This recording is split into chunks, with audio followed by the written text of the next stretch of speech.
শোনেন না, একটা পীর জাদা একটা স্টেজে বলছে আল্লামা পীর অমুক, মানে আল্লামা পীর কাইম সাহেব।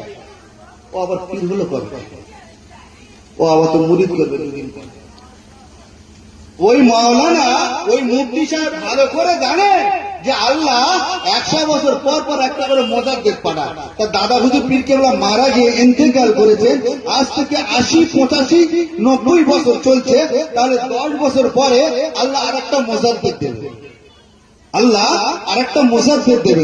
তাহলে সেটা পশ্চিমবাংলা হতে পারে, আপনার উত্তরবঙ্গ হতে পারে, দক্ষিণবঙ্গ হতে পারে, ভারতবর্ষে পাকিস্তান হতে পারে, বাংলাদেশে হতে পারে, যে কোনো জায়গায় আল্লাহ একটা মোজাদ্দেদ পাঠাবেন।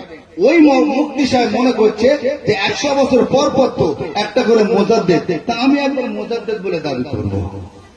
কিছু মুরিদ মুত্তাকিন তৈরি করে নিয়েছে, বুঝতে পারছেন, টাকা তো সব কিছু হয়।